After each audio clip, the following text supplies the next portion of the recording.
bahwa setiap orang yang diam sendirian,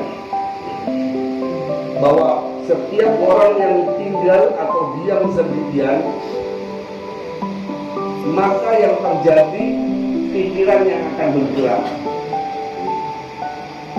Jenengan bisa coba saja, jenengan berada di suatu tempat yang sepi sendirian, entah itu di kamar, tapi jangan tidur, asalkan jangan tidur.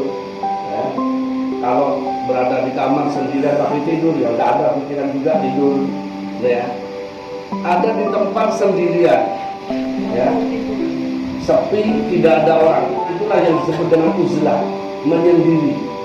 Ketika jenengan menyendiri dan dalam keadaan bangun, maka pikiran yang akan bergerak. Bahayanya ketika seseorang itu menyendiri dan pikiran bergerak, gerak pikiran didorong oleh nafsu apa nurani, itu yang terpenting. Manakala gerak pikiran didorong oleh nafsu, yang nafsu itu sendiri terprovokasi oleh iblis dan setan, ya, maka kecenderungan mereka akan berpikir yang buruk, ya, kecenderungan akan berpikir yang buruk, yang jelek, apalagi disertai dengan makanan yang mengalir dalam tubuhnya adalah darah-darah haram. Ini penting saya sampaikan, ya. Karena ketika makanan-makanan yang kita makan, naudzubillah, yang dimakan oleh seseorang itu adalah makanan haram atau minuman haram, dan itu akan mengalir dalam pembuluh darah kita menjadi darah. Dan sekujur tubuh kita itu tentunya ada pembuluh darah termasuk ke otak. Maka kecenderungan dorongan otak untuk berpikir itu adalah berpikir sesuatu yang haram.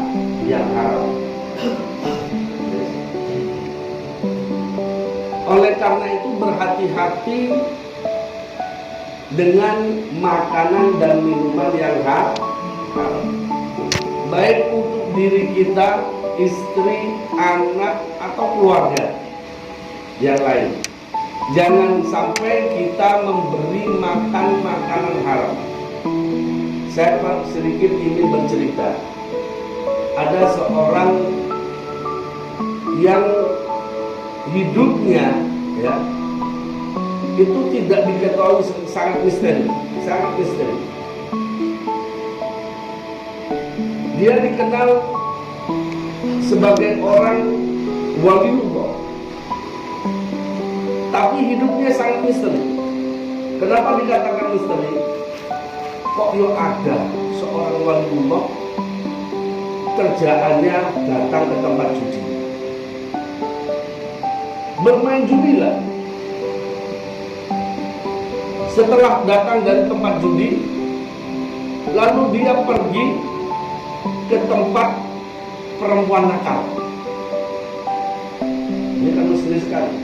Tuh, cari waliullah, kok kerjanya kayak gitu? Datang ke tempat perjudian, dia bermain judi, pulang dengan kemenangan, membawa uang. Setelah itu pergi ke tempat perempuan nakal. Oke. Pergi ke tempat perempuan nakal. Akhirnya ada seseorang yang tidak percaya, ya, salah satu yang memang membanggakan kewaliannya, yang sangat takdim kepada beliau sebagai waliullah.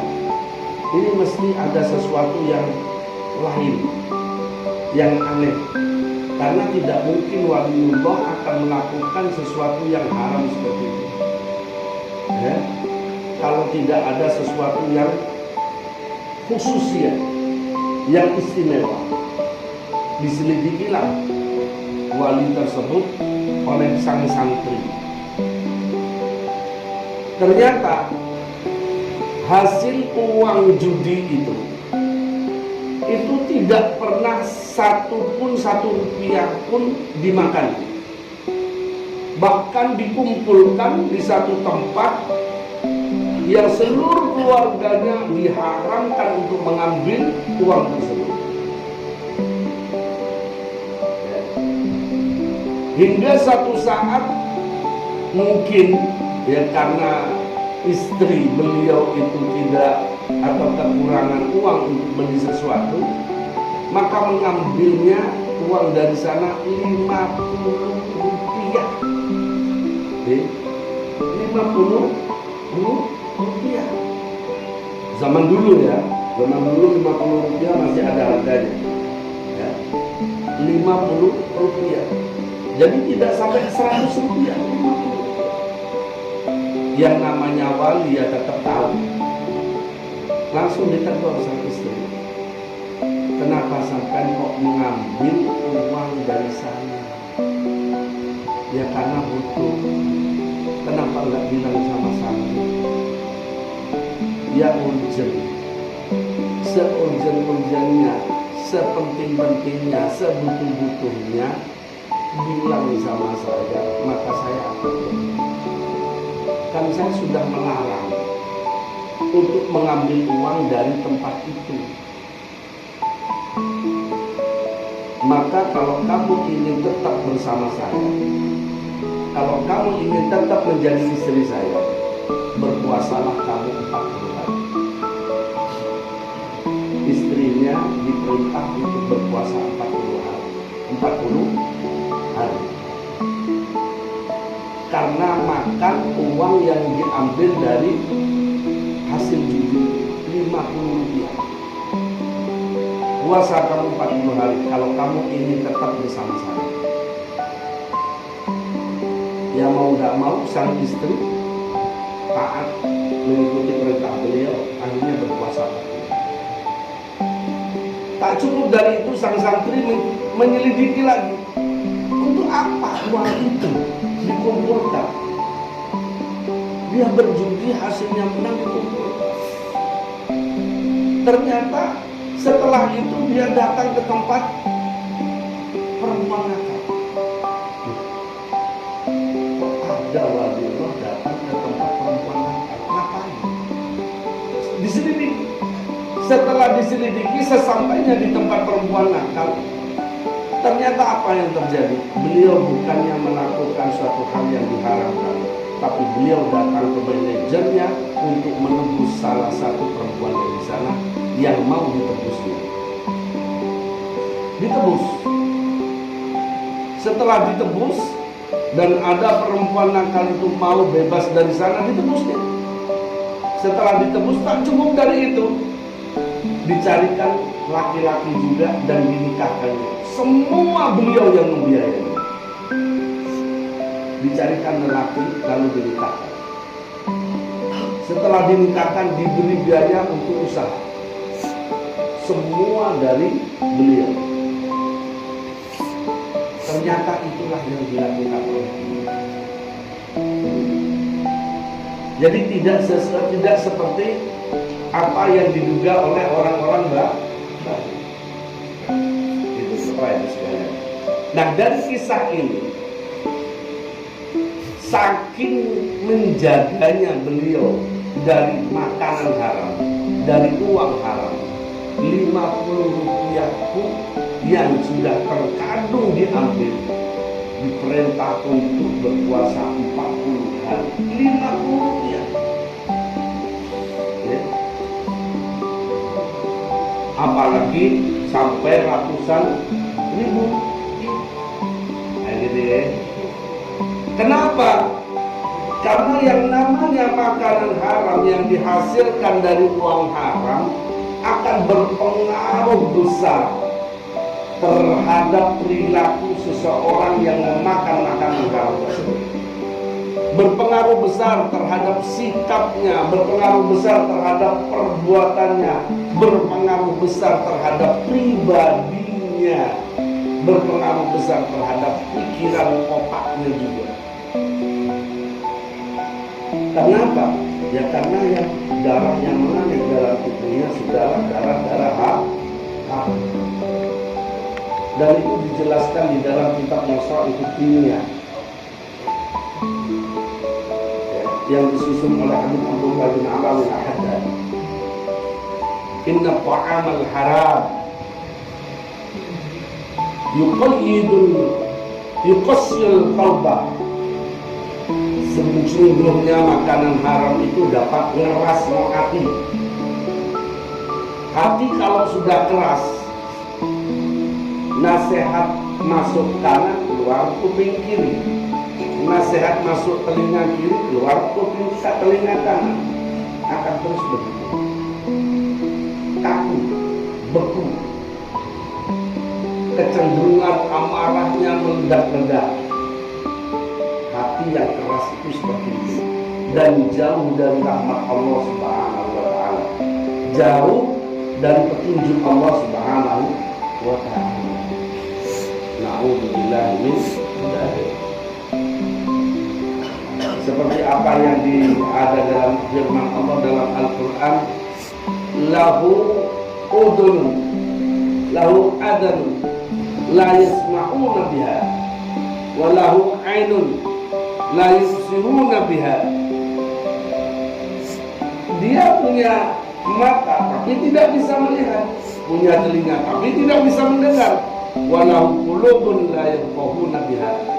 Dia punya hati tapi tidak bisa memahami, menyadari dan mengerti akan makna hidup yang sebenarnya, akan kebenaran, ya, akan kebaikan, tidak bisa memahami akan arti kebaikan, akan arti sebuah kebenaran. Kenapa? Walaupun punya hati, hatinya tidak bisa memahami. Dia punya pikiran tidak mampu menyadari itu. Dia punya telinga tidak mampu mendengarkan kebaikan nasihat orang lain. Dia punya mata tidak mampu menyadari kebenaran yang dia lihat. Tidak bisa yang sudah jelas benar. Orang yang berbuat buruk, orang yang berbuat jelek, bukannya dia tidak tahu apa yang dilakukan itu jelek. Jelas tahu, tapi kesadaran untuk menjauhi perbuatan jelek itulah yang tidak muncul di hatinya. Kesadaran untuk menjauhi perbuatan buruk itulah yang tidak muncul dari dirinya. Kesadaran untuk melakukan kebaikan itu yang tidak ada pada dirinya. Walaupun dia melihat jelas, inilah yang baik, inilah yang benar, dia tidak ada kesadaran untuk melakukannya. Dia tahu bahwa ini salah, ini buruk, ini jelek, tapi kesadaran untuk menjauhinya tidak ada. Malah justru dia datang melakukan. Kenapa? Satu, karena mengalir dalam tubuhnya makanan dan minuman haram. Maka hati-hati Bapak-Ibu sekalian, hati-hati dengan makanan dan minuman haram. Makanan dan minuman haram itu bukan zatiahnya saja yang haram dan minuman yang haram. Oh, makanan haram itu kan babi Ustaz. Makanan haram itu kan anjing Ustaz. Makanan haram itu ya makanan-makanan yang diharamkan. Bukan hanya itu saja. Itu iya. Tapi bukan hanya itu saja. Makanan yang dihasilkan sudah jelas makanan itu haram. Tapi uang yang untuk membelinya adalah uang hasil haram. Transaksi haram, hasil menipu, hasil korupsi, hasil mencuri, hasil menggelapkan, hasil melakukan transaksi-transaksi yang salah, gitu ya. Nah, ini yang hati-hati Bapak-Ibu sekalian. Hanya terkadang banyak orang sekarang, anakku kok cek bandel ya, wis tak ngajino, wis tak mondokno, wes tak nenekno, kok tetep ae kelakuan. Tanyakan pada diri, adakah makanan yang diberikan padanya makanan halal? Tanya. Ini penting. Kesadaran ini penting saya sampaikan karena saya berharap betul-betul Bapak Ibu sekalian tahu bagaimana cara membimbing, mendidik, mendewasakan anak menjadi anak yang soleh dan soleh.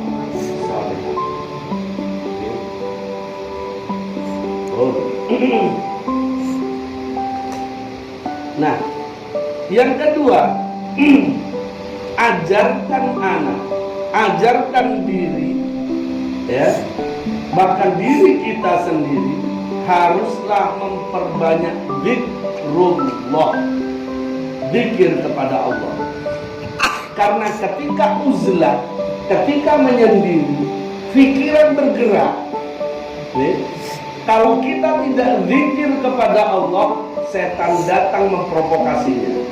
Setan datang mempengaruhi pikiran kita, maka pikiran kita dibawanya untuk berpikir sesuatu yang diharam. Ya, dengan iming-iming glamor, dengan iming-iming keindahan. Oh, sampai nanti kalau melakukan ini akan dapat ini nyaman, ini kenikmatan luar biasa. Itulah pengaruh iblis, Bapak Ibu sekalian. Dan itu terjadi pada orang-orang yang terkadang menyendiri tanpa pikir. Kalau menyendiri bizikrillah, dengan berzikir dengan Allah, maka Allah menemaninya. Saya bersama hamba-Ku, kata Allah. Saat hamba-Ku berzikir kepadaku, saat hamba-Ku menyebutku, aku bersamanya. Saat hamba-Ku memanggilku, aku bersamanya. Saat hamba-Ku mengingatku, aku bersamanya. Saat dua bibirnya ini bertemu, bergerak, melantunkan zikrullah, la ilaha illallah, aku bersamanya. Atau bila sudah bersama Allah, maka bersama perlindungan Allah, bersama penjagaan Allah, bersama petunjuk Allah, maka niscaya iblis, setan, dajjal pun tak akan mampu mendekati, tak akan bisa mendekat. Oleh karena itu, uzkurullaha katsiran, berzikirlah kamu sebanyak-banyaknya. Uzkurullaha katsiran, ini perintah Allah. Dalam Al-Qur'anul Karim Allah perintahkan uzkurullaha katsiran, perbanyaklah kamu berzikir, karena zikir itu menghantarkan seseorang dekat kepada Allah, karena zikir itu menghantarkan seorang bersama dengan Allah, bersama perlindungan Allah, bersama dengan petunjuk Allah. Uzkuruni azkurkum, berzikirlah kamu kepadaku, maka niscaya aku akan berzikir padamu, aku akan menyebutmu. Artinya apa? Ingatlah engkau kepadaku, sebutlah aku, sebutlah olehmu diriku, kata Allah. Uzkuruni azkurkum, maksudnya apa azkurkum? Maka niscaya aku akan menyebutmu, yakni datang Allah bersama rahmatnya. Ya, maka bagi kita, Bapak Ibu sekalian, ini menjadi kunci sukses sebenarnya.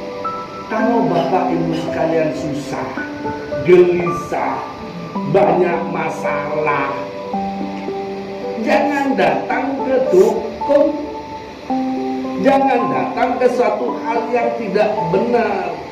Zikirlah kepada Allah, perbanyak la ilaha illallah, perbanyak zikir, maka Allah bersama kita.